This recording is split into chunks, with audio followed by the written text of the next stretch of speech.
Thank you to all the amazing listeners out there.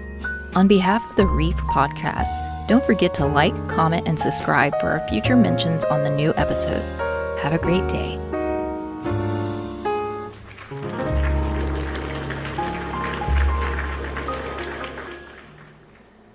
Oh my God, we are back. Welcome everybody to the Reef Podcast. I'm your host, LuisIpa, joined here by, the one and only Kratos himself. And we got How you Livy doing, and Sharky? I'm being well. We got our amazing guests here with us today from all the way in Lithuania. Please welcome Fluxo Games. How you doing? Hey, I'm Ritis. Nice to meet you. Nice to meet you. Thank you so much for joining us here. I'm glad everything went smoothly. No mics muted. No, nothing like that. No issues this time. I think it actually went perfectly. Everything is sounding perfect. I want to thank everybody that actually came and hype up the chat on Twitch right now. We are actually on Twitch, Kick on YouTube, and YouTube as well. Later on, we're going to be available on Spotify, Amazon Music, iHeart Radio, and all your favorite platforms. I want to give a personal shout out for Fluxo Games also as well for coming in and actually supporting our podcast, because if it wasn't for guys like indie game developers, we would not have like really fun and unique games. So give us a little introduction about yourself and what actually got you into video games.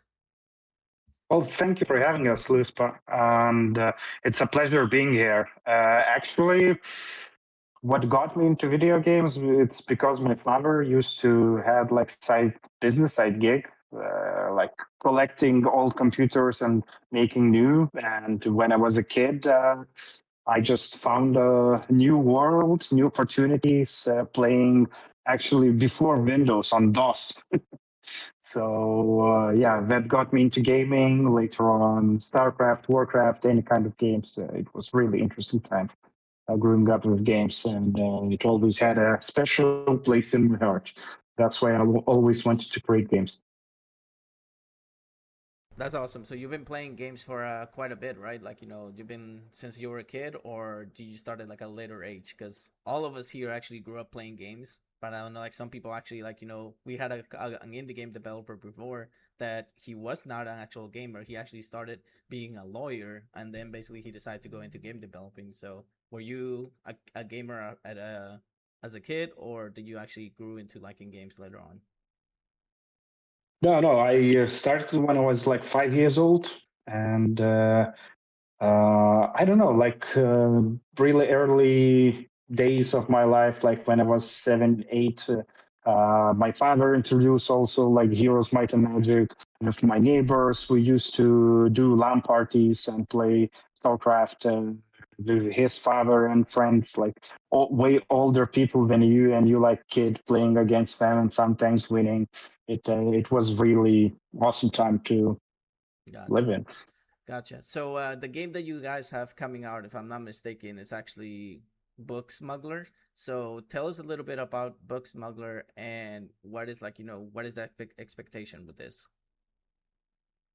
Well, it has a little bit old school vibe, like choose your own type of adventure. When you have different type of choices and can get like different type of outcomes. For example, you get an event in the game and you have three choices, and each choice has like three different outcomes. So even some media uh, mentioned that it has some similarities with um, what was that game? Uh, Citizen Sleeper. Sorry, Got Citizen Sleeper. So that wasn't an intention. It just got like that. We were creating, trying different kind of mechanics, having fun, struggling from time to time. But yeah, that's more about mechanic parts. And if we're talking about like story part, we based it on one of unique period in history, because well, I never heard about smuggling bugs in any other countries. So we took that period from our history and thought that could be quite interesting. awesome. So my co-host here has a question that he's been meaning to ask, so I'm gonna let him actually take this question. So go ahead, Nightmare. Yes. So is the game based more historical or is it more fictionalized with that? Well, uh, I can make a little bit longer answer.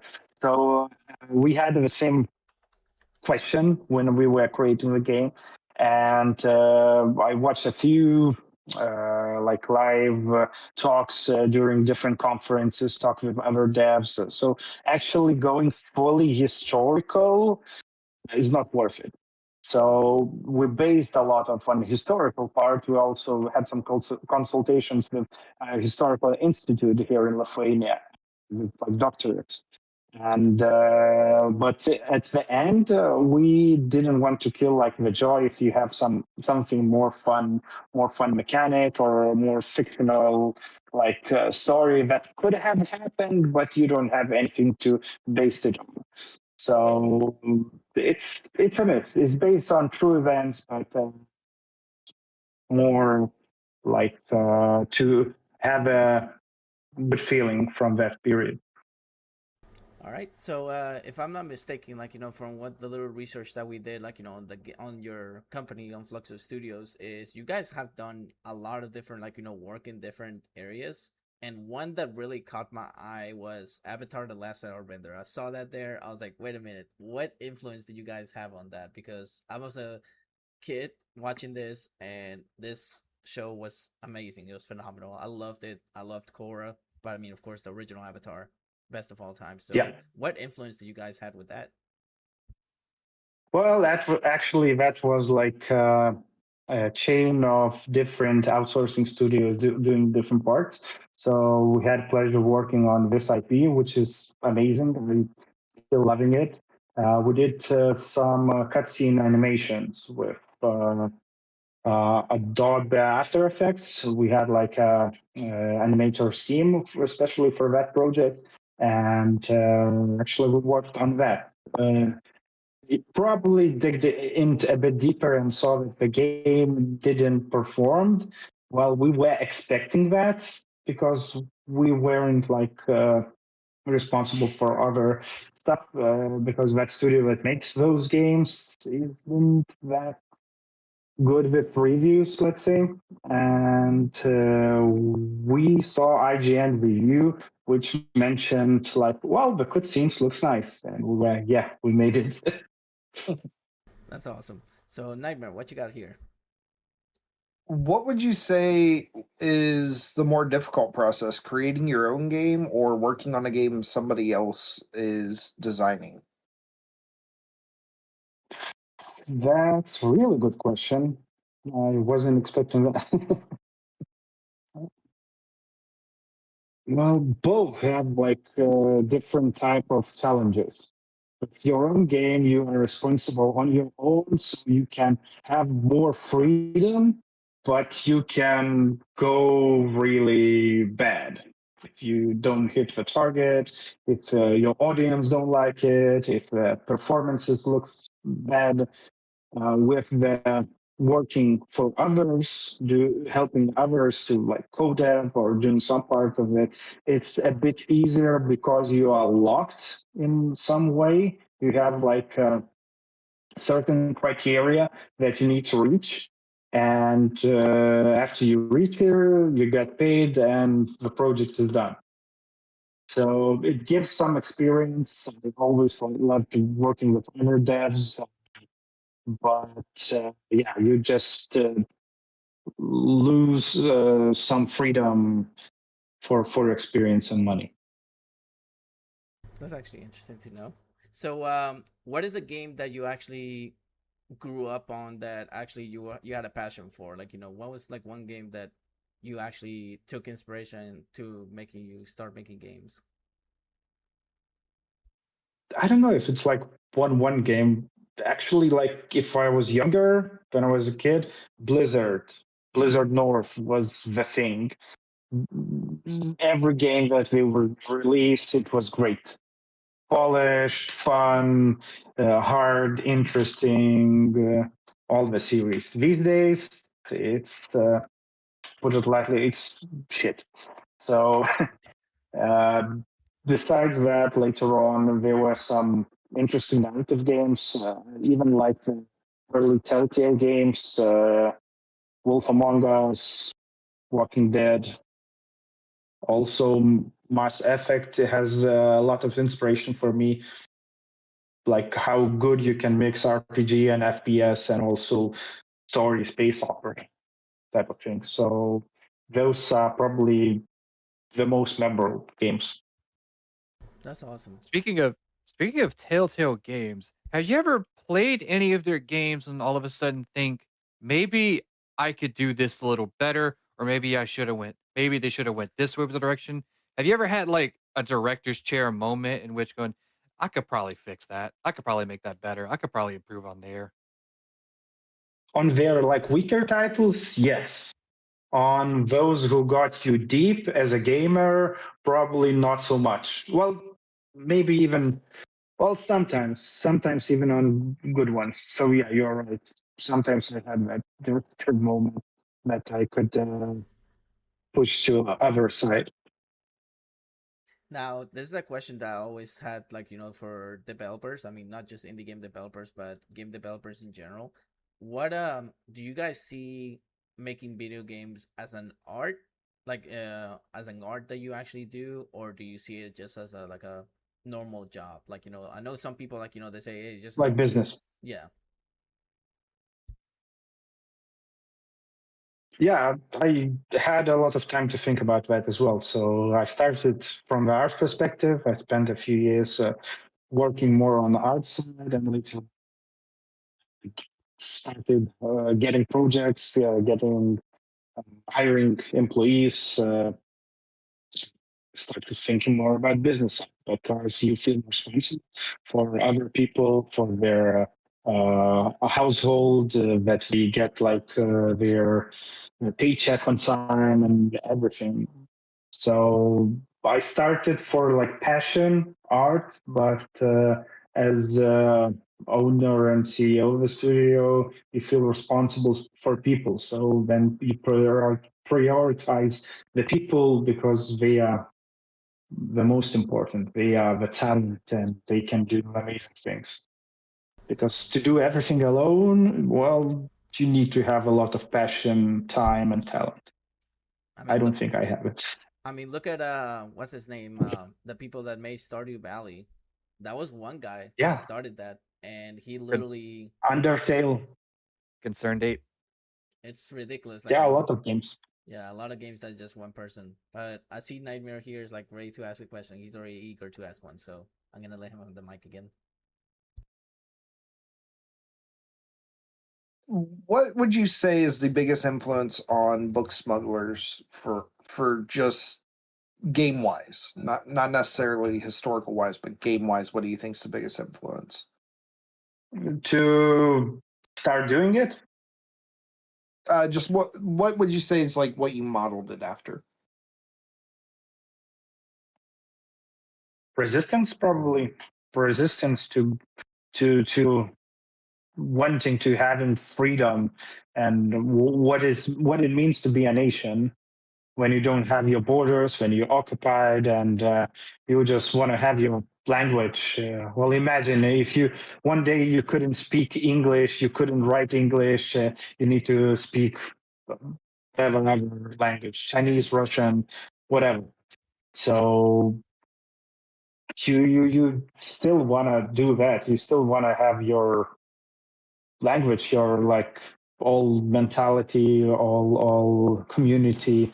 So yeah, and that got me thinking. Well, when in Europe the war started with Ukraine and Russia. So yeah, we're not that far. Yeah, it must be. I know it's really tough out there, like, to do a lot of things, but I'm glad that you guys are still, like, pushing your games through, and we appreciate you guys actually always taking the time to make games like this, because I personally see video games as myself, like me playing myself. I mean, every time I play a character, I visualize that's me, and sometimes I actually take games like so deep in me that literally, like, I get so into it that it relaxes me. Games actually are like a stress reliever to me. I know some people may think otherwise. They might actually think like, oh, I just do it because I play video games. For me, it's just a stress reliever, like, to unwind from a long day at work and just relax. Such games Actually, like I that, can really relate. yeah, such games like that can be really impactful in your life. Very impactful. All right. So if you guys want, I'm actually gonna be showing the trailer for our upcoming game, Book Smugglers, and then after that, we're actually gonna keep asking a couple more questions, and then we're actually gonna take a couple of things from the community. I mean, I know we had a couple people hyped up the chat. We appreciate you guys being here. We appreciate everybody that actually worked on this game. And don't forget to wishlist this game on Steam. The link will be on the description below on YouTube, and then following later, it'll be on Spotify and all the platforms. So without further ado, I'm going to show the trailer and hope you guys enjoy. For those of you that are listening to this on Spotify, iHeart Radio, and all our audio platforms, thank you for tuning in. This is actually a part where we actually do our live segment and showcase the trailer promotion video. So hope you enjoy the little break. Thank you guys for keeping listening in. Don't forget to like and subscribe on YouTube. All right, that was Book Smugglers. Do you guys have a release date for the game yet? Actually, recently we were thinking about it, and we didn't want to delay too much, but also holiday season coming, and it's really swamped. And January is not good month for release, so we leaning over February, like mid-February, February 16. February 16th. That's So actually so it's like 2 days after Valentine's Day in the US. yeah, and actually it has some more impactful thing for Lithuania. It's our Independence Day. So Oh, that's interesting to know. That's awesome. So yeah, so if you actually could meet I know indie game developers do you guys associate with a lot of AAA developers to actually get advice or get any help or anything like that, or how does it work? well, most of the time we participated once in the accelerator here in Lithuania, so we noticed that for some parts the gap is way too big. For example, project management, when we used to like hundreds of people and your team is like 10, it's really different gaps. So some of them managed to still give some advice and share some information that you probably as indie wouldn't know that much. So it can be helpful, but most of the times what it helps the most is those researchers or other indies share their data, their some kind of notices that what works and what doesn't these days, because the market in game dev is moving really. It's crazy. Every year we have more and more games, so it's like more competition, and the expectations of gamers. So what do you guys actually ever consider getting voice actors to be part of your games in the future? Yeah, consider for future and for some parts in the game. We are already as one friend who's like amateur voice actor to do some like cutscenes, some little parts. We will see how much we will have in the final version, but I think at least a little we will have it already. For a future, definitely we would love to have more voice actors to work with them. It always depends on the budget and scale and what is your like main USPs for that. Now, what if you have people that actually want to volunteer and just be like, "Hey, I don't have to worry about getting paid. I just want to put my role in there and just be part of it." We would consider it, of course. Yeah. Okay. So We always can talk if they have like talent and normal mic, because that's really important. We can do it. That's awesome. Because over here, the guy next to me, I mean, he's been wanting to be voice actor, so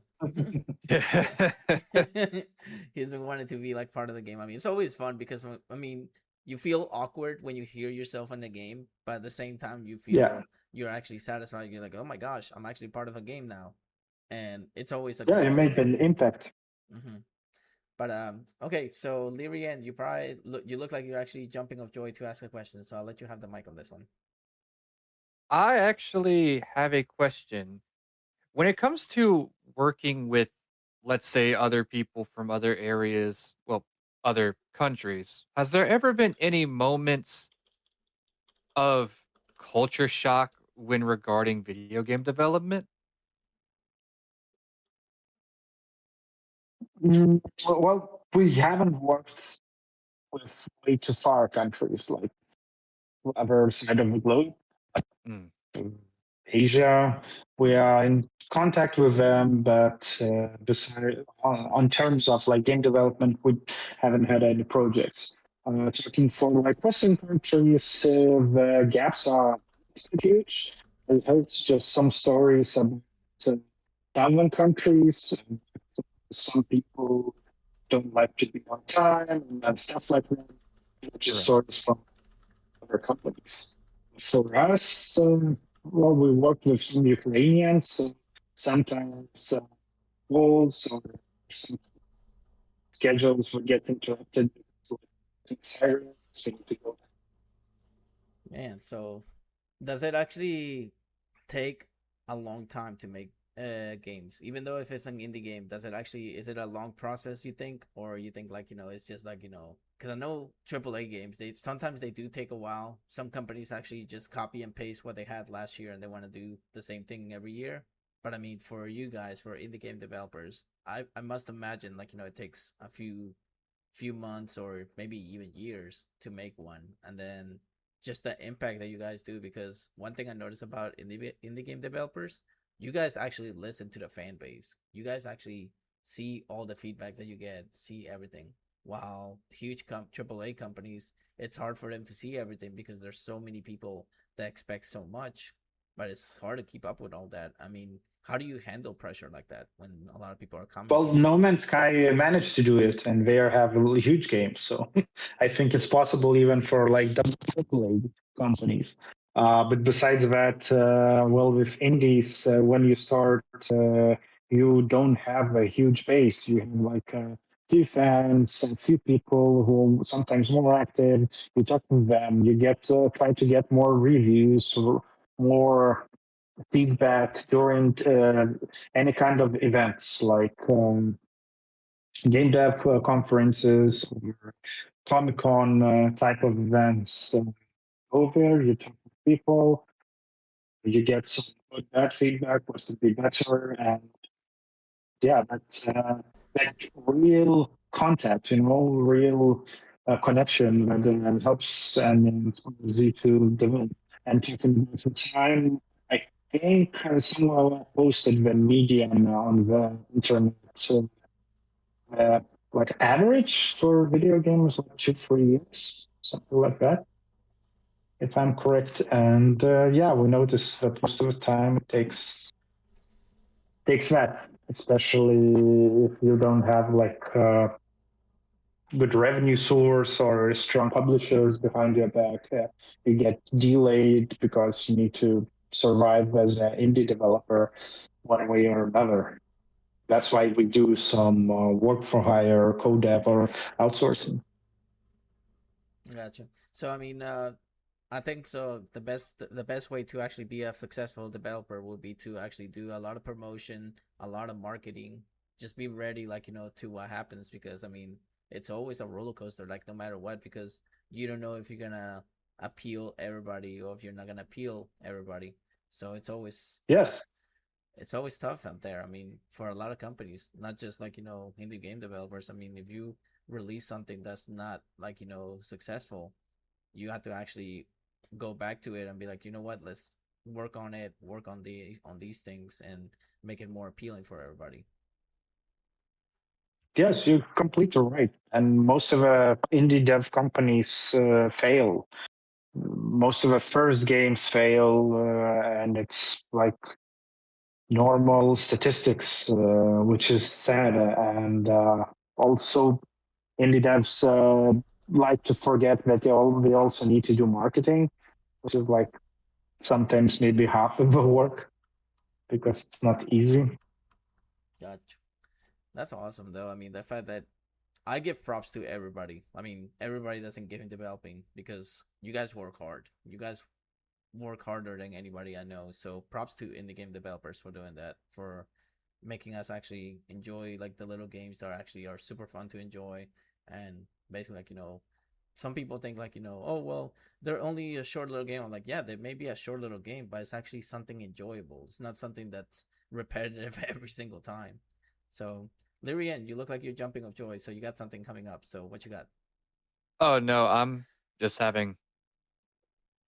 I'm having a. Never mind. Little technical difficulty. Oh yeah, no It's all worries. good. Yeah, but it looks like we actually have a community question here from Rival Lobster, if I'm not mistaken, right? Yes, we do. From Twitch, is Books Smuggler a solo game, or will it be part of a series of games? That's a good question. It will depend on you guys.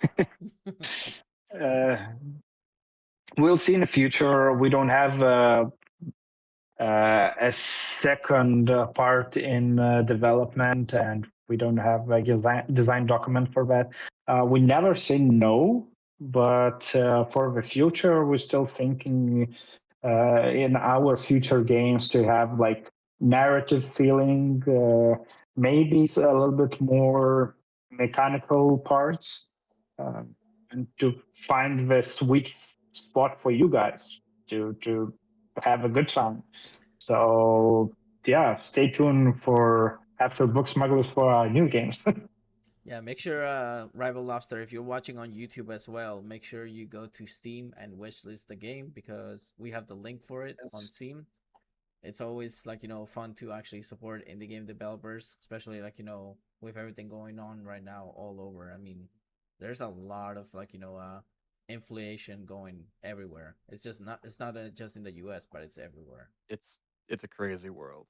But basically, like, the only thing we can do is just enjoy games, have fun while we at it, and just enjoy life in general. But Yeah. So I do have a question. What would be your approach to brainstorming a narrative for a game? Sometimes, well, we always try to involve the whole team, so anyone can come up with idea and just play, see how it plays out. To do like Right. little exercises, little games out of it, how that would look. And well, we killed a lot of ideas. We made some design documents for some ideas, but didn't got to the development part. We did a lot of mood boards. So it's a lot of layers of the process, but it's more about us and the players, if they will like what we will do in the future. So we're thinking about the players this time, because when we started, we were more thinking about if we would like the game, but actually it's more about them. So you need to listen, not to become like those AAA companies that LuisIpa mentioned. Yeah. Speaking of ideas in that question, has there ever been an idea that was brought up that was like, this is amazing, this will be the best idea, but trying to implement it could possibly be a huger risk than you think? Has there ever been a moment like that in your brainstorming ideas? There were some ideas that require way more hands, and we don't have that, so it's not liable for us to do it. It's not possible unless we would have like unlimited time and unlimited money, then we could. Besides that, we try to still stick in our scale in indie scale, because sometimes brainstorming you can get to like A or AA, which I think we'll do in somewhere in the future, but not today. That was some good questions, Lirian. Proud of you. Let me give you an applause here.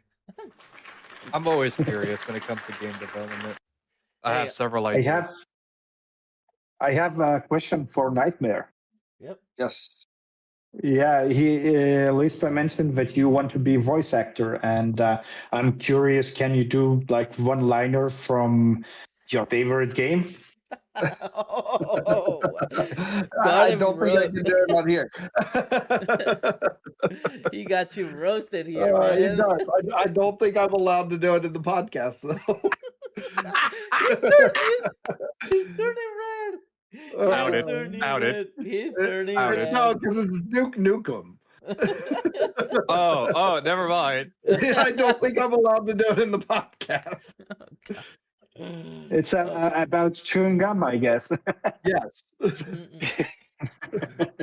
Hey, by all means, Yeah, I mean, if you wanted to, Nightmare, I allow it because I mean it's an 18 plus podcast, so. Nah, I'm good. Not today. We ain't risking it. Not today.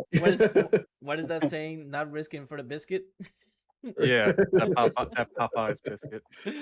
Oh my goodness, but no, I mean it's always fun to like interact with game developers, especially like when you actually have a conversation. A lot of people think like when we interview people, like they think, oh my gosh, they're interviewing these people because they're game developers. No, dude, we interview people here because we seem like that they deserve that interview, and every time we try to get indie game developers, it's super fun because you get to know so much background from them, what got them into making games. There's so much behind it that people don't know. They don't know the behind the scenes of how hard it is to work on a game.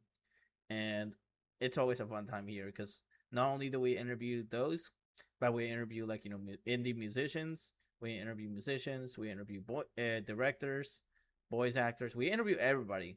I mean, for me to start this, I've been doing this for 5 years now, and sometimes we get people that have like that they're content creators and they barely have like 25 followers, 30 followers.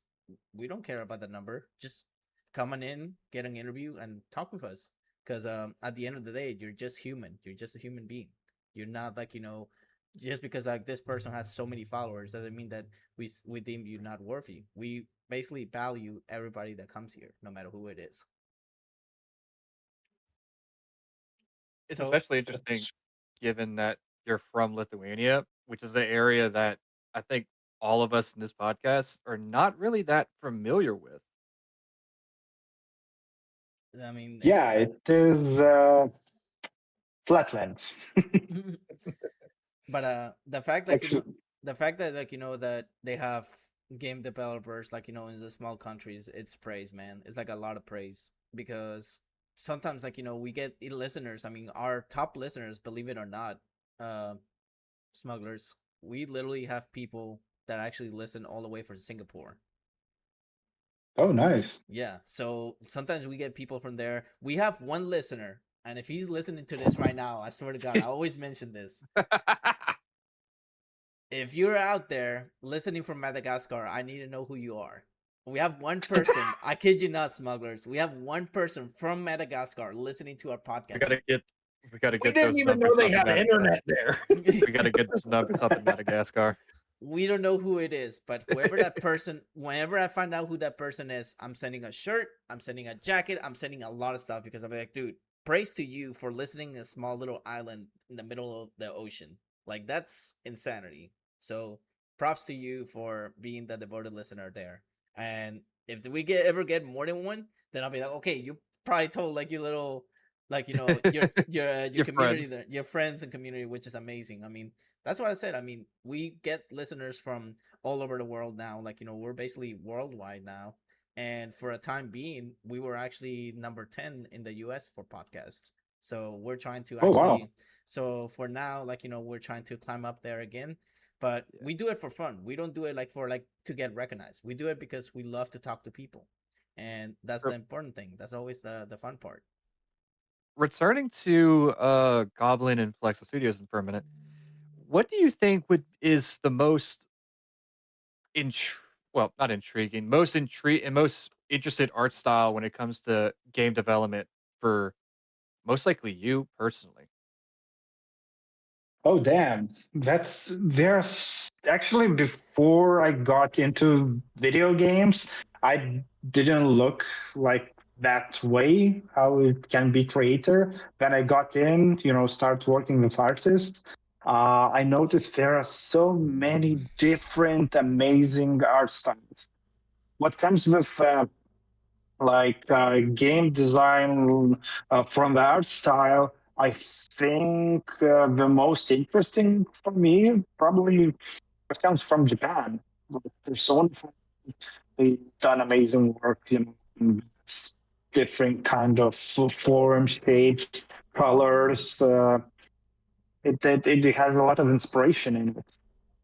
Even besides that, there are a lot of good different type of art styles that just works, just looks great. And do you think art styles in particular to a game can be a make or break for someone wanting to get the game in particular?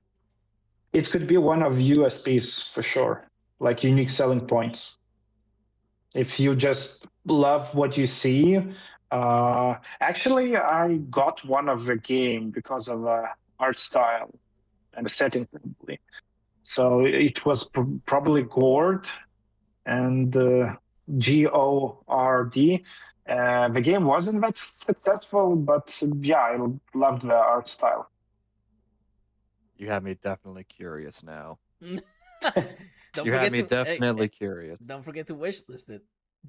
Yep. Because you I'm never gonna do. because you never know, Nightmare might actually take part of a future game in the future. He's trying, man. Well, we are waiting for it. You need to send that little clip to him so that way he can hear it and be like, okay, we're putting something from him. But You can use Discord. I don't care. yeah. But I always wanted to get this guy to do indie game developing voice acting, and the fact that if he does get the chance to, that'll be phenomenal. That'll be amazing. But, He has watched me just make up voices on the fly for some like Legend of Zelda and stuff like that. It's fun.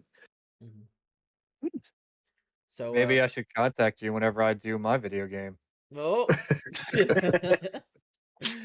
all right. Are you planning? Oh, I currently have a brainstorming document. That's a start. Yeah. That's a start. I just suck at keeping tabs on all projects. Is all. sometimes I even wonder myself, how do I keep up with all you guys, of my staff, and how to keep up with like all the social media platforms we have. Yeah. Speaking of that, I do have a question. When it comes to keeping up with projects, is there any special knowledge that you have that could help a lot of people out, possibly? Well, keeping tabs on it, even like free software like Trello helps. I really like thinking of one of my good friends and senior devs in my team. He always says if you have like a huge chunk, like a whole project, you need to cut it into pieces. When the other pieces are too big, you also cut them to the smaller, like tasks. And when you have everything laid out, you have like a whole structure. You see how many hours that could make, or days or years. Yeah, that helps to get the scope to get the feeling. But there is also other idea to especially video games. If you have like written scripts, written game mechanics and stuff, and you do everything by the book, it's probably not going to be a good game, because you need to iterate to give others to try to get feedback, and then fix it, improve it. It's like living project, living being. Yeah. It can't be stationary, it has to always be active. Yeah. That's actually man. That's probably why some games are like 10 years in early access. I'm guessing. I mean, look at Rockstar Games with GTA 6. It's taking 13 years to make that game. Well, they took their time, those billions from GTA Online probably helped them, Yeah. And I wanted to announce here that I'm going to do an applause real quick, because I want to give a personal shout out to Rival Lobster. He officially said that he wishlists your game, Smugglers. So thank you for that. Thank you. That means a lot. And now we actually come to the fun segment that everyone loves. This is actually called the. I'm not gonna say the word, but I'm gonna change the word now. I'm gonna change it to "What the heck" questions. These questions don't have nothing to do with the interview. They have nothing to do with nothing. It's just like a random butt questions that don't make sense at all. That we always ask everybody just to make fun, like make not serious or anything. So basically, like it's great, it's phenomenal. So I'm gonna let who started last time, Nightmare, you or me? Don't remember. I believe it was me, so it's your turn. I think it was you. Okay. So, do you go camping? Yes. Do you prefer Well, I camping? used to. Do you prefer camping in a tent, or do you prefer like the glamping with the camper or cabin or something like that? Well, I used to do a lot of camping with a tent, or even carrying your own gear, for like tens of or 100 kilometers. Ooh, that's actually a very detailed answer for Nightmare. But when I got older, I love comforts, but from time to time there's that itch to go out in the wild again. So yeah. Awesome. All right. Would you rather have the ability to breathe underwater or have the abilities of a cat?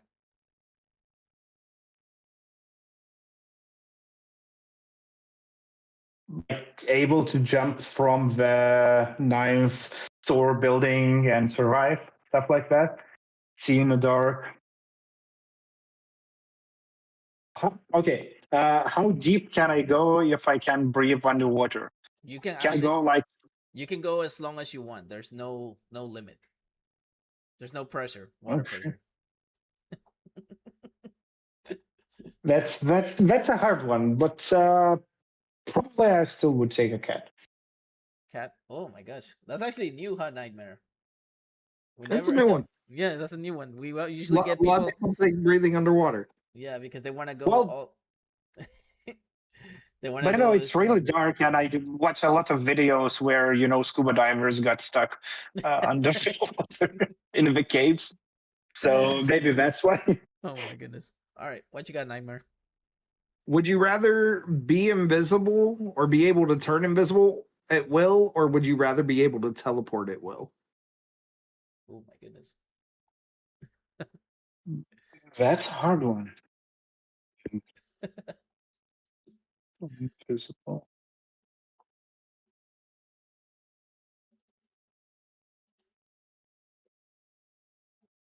Probably teleporting would make more sense. But invisibility has like that part where can you do like corporate espionage stuff, All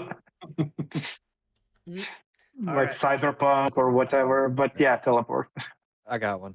All right, what you got? Of all the video game characters you came across, which one you don't want to be locked in a room with? Oh, that's a good one. That's a good one. Damn, I didn't expect that one. Props to you. Like, which one are you going to go? Oh no, this is Saw. Is it like the ones main characters or any kind of characters? Any character. Probably most of the characters from like Silent Hill. Oh no! Oh no, the new Silent Hill I think would be fairly interesting. I would not want to get locked up with the Pyramid Head. Pyramid Head is evil. Yeah, exactly. No, nuh-uh. Or imagine those, sexy nurses with the syringes. The And you bobblehead get like nurses. winner's boner or something. Oh my goodness. All right. What sort of terrain would you thrive the best in? The beach, the mountains, or the desert? Like, which one would you be comfortable, like, living in? Living in.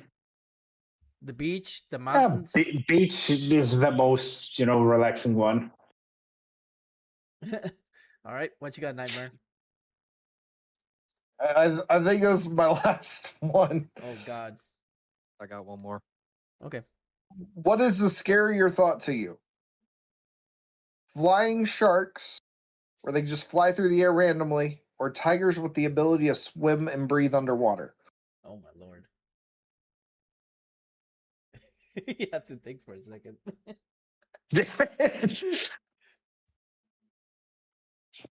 I don't know, like probably flying sharks sounds more scary, even it's probably less dangerous, maybe.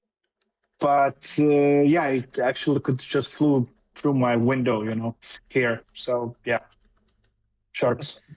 All right, Leary. And there aren't so many tigers any these days. So, this is my final question. What comes to your mind when you hear the cooking term smoke a fish? Like smoked fish or smoke a fish? What comes to mind? Like, what comes to mind first? My uncle? That was unexpected. I was expecting you to say, "Hey, I'm just I'm smoking a fish, cooking a fish." Well, he is a fisherman and he smokes his own fish. And That's awesome. Ah. All right, so Yeah. here comes my final question, and this is the one that, oh my gosh, Nightmare. We got him ready. We got him ready. I doubt I'm going to eat one, but we got him ready just in case. So this is the thing with this question, smugglers. If you agree with what I actually say after you answer your version of this, my co-host here is gonna be actually eating a really spicy. What is it? A peanut? No, they're Carolina Reaper almonds. It's like an almond. oh, nice. That's super spicy. And if you don't agree with me, he gets safe. Or if anybody in the community agrees with me, he has to actually That hasn't agreed before. yeah. Then basically, like, he has to eat one. But I think he should eat two this time. If no, if actually somebody says I agree with Luis. All right. If it's not somebody that hasn't agreed before, I'll do two. For our overseas guests, it should be required. All right. Okay. All right. So, do you eat cereal? These days, not so much. But you do, like sometimes, right? Well, yeah, back in the day, I used to eat a lot of cereal. Okay. Do you pour the milk first and then the cereal, or the cereal first and then the milk? Milk first. Milk first. Really? Yeah, I'm a strange guy. Yes! And I did not stage this, guys. He just said it. He said it by I himself. agreed too. I agreed for. I even warm it up. Never heard of warming up milk before cereal. That's a new one. Yeah. I know that some people consider it weird. But, just the way I like it. So, Louis, I'm telling you, it's the same way. You get Yep. the cereal, you get the milk, then you put the bowl last. see, I agree with smugglers. I put the milk first and then the cereal. So props to you, smugglers, for agreeing with me and actually being Oh. a normal human Always. being, not like these people over here that put the No. cereal. But no, I mean, this is the first, so somebody needs to actually clip that. So I think I'm going to flip it later. yeah, because Oh, that's definitely gonna just go like into it our breathes. shorts. Yeah, Woo!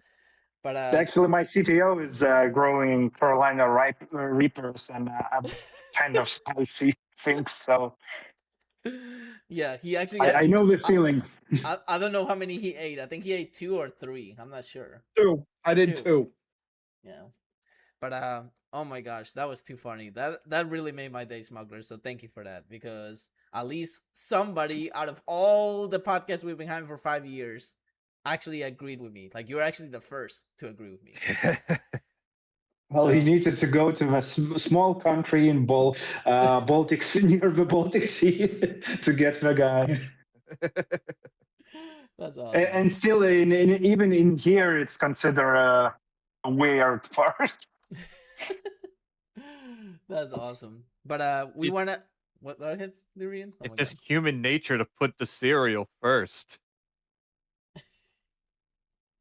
If I would go with strawberries, then I would go strawberries first because you need to squash them or cut them.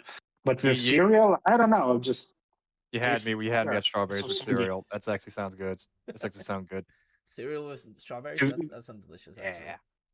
Even without cereal, you can add honey or some sugar. Ooh. Yeah, I'm fine with that. I'm fine with adding the honey or sugar. Yeah. Yeah. Alrighty, I'm guys. currently waiting on the clip to finish rendering. All right, guys. So I want to actually quickly announce that I know I said it in the chat earlier, but those of you that are listening the VOD on Spotify, YouTube, and all the other platforms that we are actually on, the Reef Podcast officially is going to move from like the nighttime to the early time. We're actually going to be moving to 10 a.m. Central, 11 a.m. Eastern. So that way, like, we actually have the rest of the day to actually be with our families, be with like our loved ones.